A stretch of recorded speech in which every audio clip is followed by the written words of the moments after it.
Oke, bismillahirrahmanirrahim. Assalamualaikum warahmatullahi wabarakatuh. Bertemu lagi dengan saya Faris Rahman dalam mata pelajaran ekonomi lintas minat. Kali ini kita ke penjelasan modul pertama dan kedua, yakni ada kelangkaan dan peluang. Ya, kita langsung saja. Apa itu kelangkaan? Ya, bisa dilihat di sini adalah kelangkaan ekonomi merupakan salah satu dari beragamnya permasalahan ekonomi yang dihadapi manusia. Maka dari itu, kelangkaan ini sangat berkaitan dengan kebutuhan manusia dalam memenuhi kebutuhan hidupnya. Artinya, kelangkaan ini adalah sebuah problem yang mana problem ini timbul dikarenakan adanya keinginan manusia yang tidak terbatas, namun barang yang diinginkan atau sesuatu yang diinginkan itu jumlahnya terbatas, ya. Contohnya adalah keinginan manusia terhadap bahan bakar minyak, ya, karena bahan bakar minyak sendiri adalah sumber daya alam yang tidak bisa diperbaharui, ya. Oke, sudah tidak bisa diperbaharui lagi. Artinya dia tidak jumlahnya terbatas. Makanya ketika nanti bahan bakar minyak itu sudah habis, maka akan terjadi kelangkaan, dan daripada itu harus ada yang namanya pembaharuan, ya. Oke. Lalu berangkat dari situ kita ada beberapa jenis kebutuhan manusia.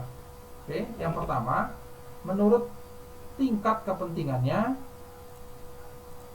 ya, bisa kita lihat lagi. Ya, menurut tingkat kepentingannya ini ada primer. Ya, primer itu barang yang sangat penting atau barang yang sangat pokok, ya, yang dibutuhkan oleh manusia seperti bahan pangan, ya, nasi ataupun apapun itu yang bahan pangan, ya. Untuk sekunder itu adalah barang yang memang sifatnya penting namun tidak seurgent primer. Artinya ya barang-barang tersebut contohnya ya kendaraan, mungkin sekarang juga banyak, ya, alat komunikasi seperti itu. Sebagian orang menganggap itu sudah primer, namun sebetulnya barang tersebut masih kategori barang kebutuhan sekunder.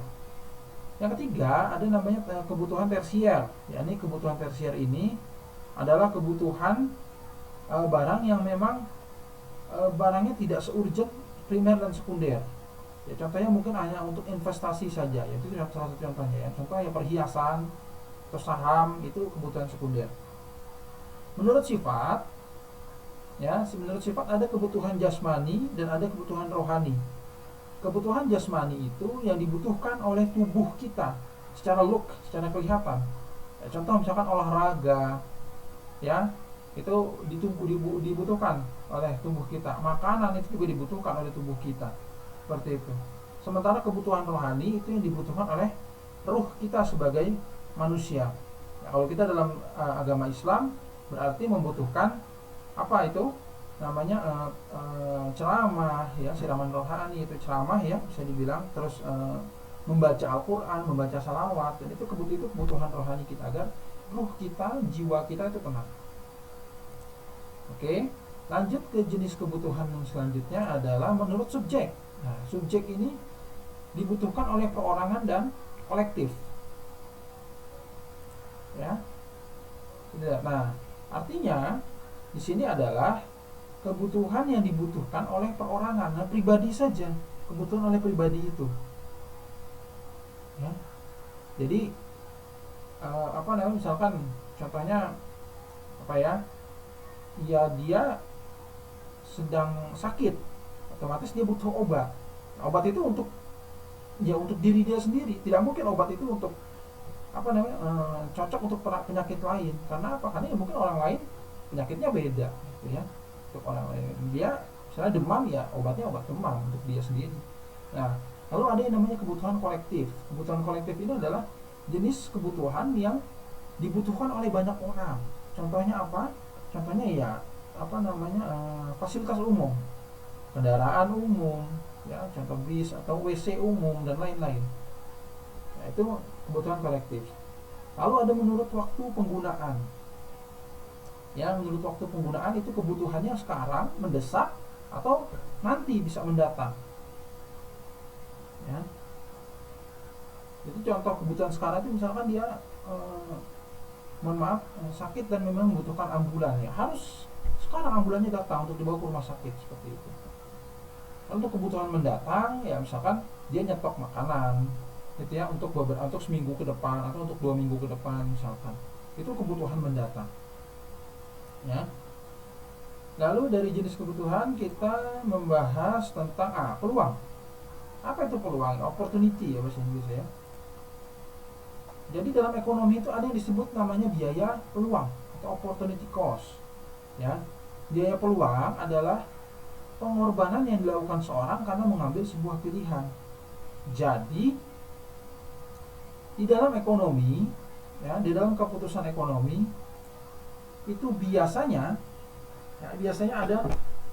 ada pilihan-pilihan tertentu yang memang harus diambil seseorang gitu ya. Jadi misal seorang ini dihadapkan kepada 2 dan 3 pilihan.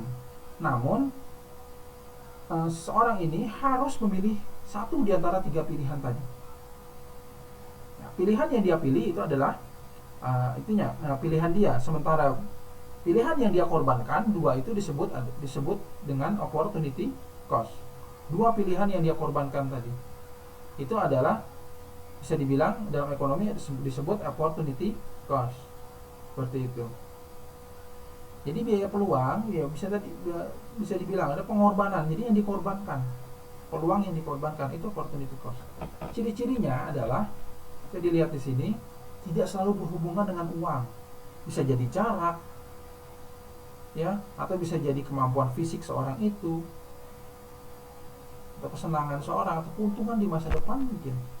Dia tidak mengambil peluang yang 2 tadi karena yang dia ambil itu lebih menguntungkan di masa depan buat dia. Itu bisa jadi. Nah, lalu pengambilan keputusan ini tergantung pada tujuan dan situasi dari si pengambil keputusan itu. Oke, ada satu contoh kasus bisa kita lihat. Azam sedang bekerja pada perusahaan swasta dengan gaji sebesar 5 juta rupiah. Sementara itu ia mempunyai keinginan membuka sebuah kafe dengan omset sebesar 8 juta. Nah, dari sini bisa kita simpulkan bahwa Azam mengorbankan ya peluangnya sebesar 8 juta tadi. Kenapa? Karena dia hanya baru berangan-angan saja membuka kafe. Sementara ia masih memilih bekerja di perusahaan swasta. Jadi itu adalah sedikit penjelasan tentang kelangkaan dan peluang. Ya, terima kasih. Mohon maaf bila ada kekurangan ya. Jika memang ada yang ingin bertanya, silakan bertanya via WA atau bisa japri saya. Terima kasih. Wabillahi taufiq wal hidayah. Assalamualaikum warahmatullahi wabarakatuh.